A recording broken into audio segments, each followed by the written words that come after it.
박사현 선생님, 네. 이 박 전 대통령 측에 이게 약만 들 수가 없는 게 이렇게 되면 또 한번 전수조사 제대로 해보자라 하면 특혜 의혹 다시 나오는 건 아닙니까?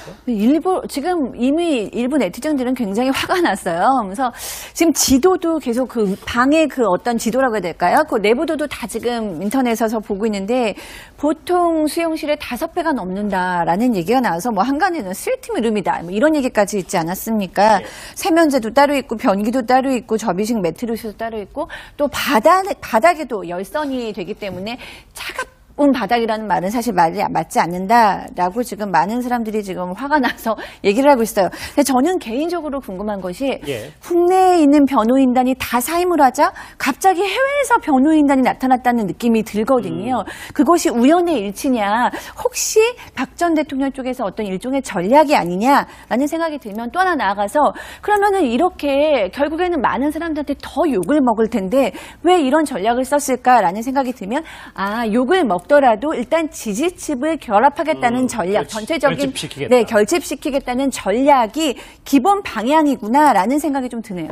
예. 박 변호사님, 네. 사실 박 전 대통령의 의중이 얼마나 포함됐는지 뭐 밝혀져야겠지만 네. 일각에서는 국내 재판 자체를 보이콧했다는 인상을 주는 가운데 이런 행동이 벌어지니까 국내 재판부터 좀 잘 이끌어가라 이런 지적들이 있어요. 안타깝습니다. 사실은 국제인권이라는 거는 그 나라 수준에서 평등을 못 지키고 있다든지 아니면 국제적 기준에서 고문을 못하게 돼 있는 그런 협약에 위반됐을 때 국제인권위원회에 와서 보는 건데 지금 누가 보더라도 전직 대통령이고 법적 절차에 따라서 어쩌면 더 혜택을 받고 있는 수감 생활을 하고 있는데 저걸 갖고 지금 인권에 넣는다는 자체가 사실 이해가 안 되고 그걸 하기 이전에 재판에 임해가지고 제대로 양형을 주장하고 억울한 부분은 억울하게 다투고 해야 되는데 그거는 재판을 지금 거부하고 엉뚱한 데 가가지고 지금 잘못됐다고 얘기를 하기 때문에 사실 법률가나 일반인들 봤을 때는 사실 이해할 수 없는 행동들이거든요. 뭐 모르겠습니다.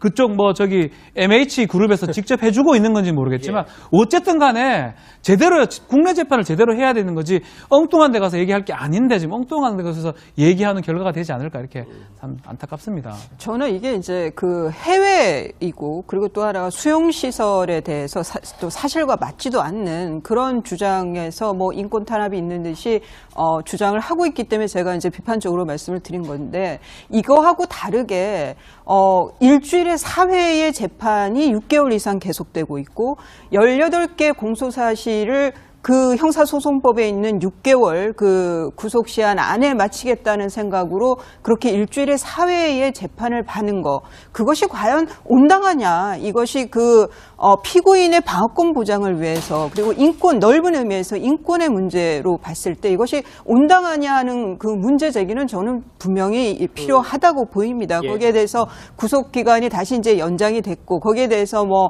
찬반이 있습니다만은 뭐 그런 면에서의 그 문제 제기라고 하면 저는 뭐 그건 온당하다 보이는데 이게 시설을 가지고 얘기를 하니까 그리고 뭐 전직 대통령이 3.2평의 그 독방에 있다고 해서 그거를 황제 수용이라고 얘기하는 것도 좀 너무 과하지 않나 싶습니다. 박근혜 전 대통령이 이번 주 진짜 이슈가 돼서 CNN에까지 등장을 했는데 여의도도 마찬가지입니다. 유현정 의원님. 네.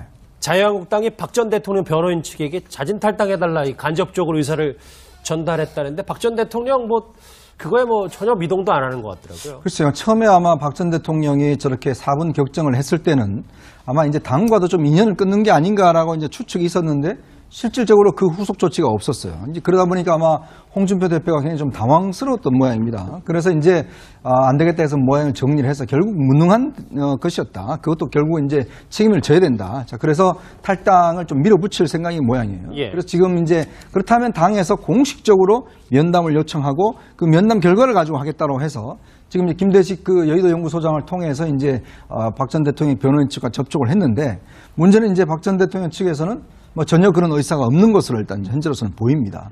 그러면 일단 홍준표 대표 입장에서는 원래 프로그램대로 윤리위원회를 소집을 해서 그러니까 탈당 요구를 하고 안 될 경우에는 한 10일 안에 이제 탈당 조치나 출당 조치를 하는 그런 수순을 이제 밟아갈 것 같아요. 결국은 박 전 대통령은 이 자유한국당에 대해서는 결국 이게 내가 만든 당이고 내가 대주주인데 왜 쫓아내느냐. 그리고 여전히 정치에 대한 아주 미련이 있는 것 같습니다. 박사현 선생님, 이 박 전 대통령 측에 이게 약만 들 수가 없는 게 이렇게 되면 또 한번 전수조사 제대로 해보자라 하면 특혜 의혹 다시 나오는 건 아닙니까? 지금 이미 일부 네티즌들은 굉장히 화가 났어요. 그래서 지금 지도도 계속 그 방의 그 어떤 지도라고 해야 될까요? 그 내부도도 다 지금 인터넷에서 보고 있는데 보통 수용실에 5배가 넘는다라는 얘기가 나와서 뭐 한간에는 스리트 룸이다 뭐 이런 얘기까지 있지 않았습니까? 세면제도 따로 있고 변기도 따로 있고 접이식 매트리스도 따로 있고 또 바닥에도 열선이 되기 때문에 바닥이라는 말은 사실 맞지 않는다라고 지금 많은 사람들이 지금 화가 나서 얘기를 하고 있어요. 근데 저는 개인적으로 궁금한 것이 국내에 있는 변호인단이 다 사임을 하자 갑자기 해외에서 변호인단이 나타났다는 느낌이 들거든요. 그것이 우연의 일치냐 혹시 박 전 대통령 쪽에서 어떤 일종의 전략이 아니냐라는 생각이 들면 또 하나 나아가서 그러면은 이렇게 결국에는 많은 사람들한테 더 욕을 먹을 텐데 왜 이런 전략을 썼을까라는 생각이 들면 욕을 먹더라도 일단 지지층을 결합하겠다는 전략, 전체적인 결집시키겠다. 결집시키겠다는 전략이 기본 방향이구나라는 생각이 좀 드네요. 예. 박 변호사님 네. 사실 박 전 대통령의 의중이 얼마나 포함됐는지 뭐 밝혀져야겠지만 네. 일각에서는 국내 재판 자체를 보이콧했다는 인상을 주는 가운데 이런 행동이 벌어지니까 국내 재판부터 좀 잘 이끌어가라 이런 지적들이 있어요. 안타깝습니다. 사실은 국제인권이라는 거는 그 나라 수준에서 평등을 못 지키고 있다든지 아니면 국제적 기준에서 고문을 그 문제 제기라고 하면 저는 뭐 그건 온당하다 보이는데 이게 시설을 가지고 얘기를 하니까 그리고 뭐 전직 대통령이 3.2평의 그 독방에 있다고 해서 그거를 황제 수용이라고 얘기하는 것도 좀 너무 과하지 않나 싶습니다. 박근혜 전 대통령이 이번 주 진짜 이슈가 돼서 CNN에까지 등장을 했는데 여의도도 마찬가지입니다. 유현정 의원님. 네.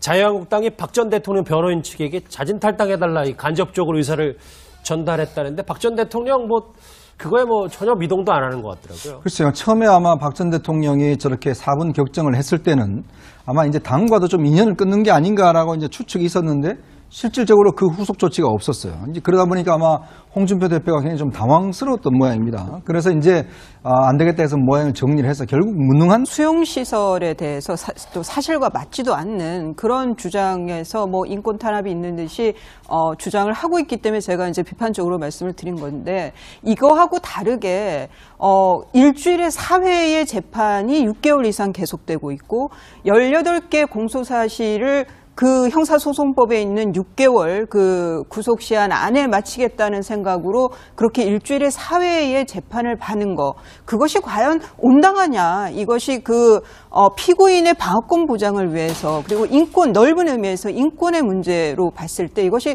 온당하냐 하는 그 문제 제기는 저는 분명히 필요하다고 보입니다. 거기에 대해서 구속기간이 다시 이제 연장이 됐고 거기에 대해서 뭐 찬반이 있습니다만은 뭐 그런 면에서의 못하게 돼 있는 그런 협약에 위반됐을 때 국제인권위원회에 와서 보는 건데 지금 누가 보더라도 전직 대통령이고 법적 절차에 따라서 어쩌면 더 혜택을 받고 있는 수감 생활을 하고 있는데 저걸 갖고 지금 인권에 넣는다는 자체가 사실 이해가 안 되고 그걸 하기 이전에 재판에 임해가지고 제대로 양형을 주장하고 억울한 부분은 억울하게 다투고 해야 되는데 그거는 재판을 지금 거부하고 엉뚱한 데 가가지고 지금 잘못됐다고 얘기를 하기 때문에 사실 법률가나 일반인들 봤을 때는 사실 이해할 수 없는 행동들이거든요. 모르겠습니다.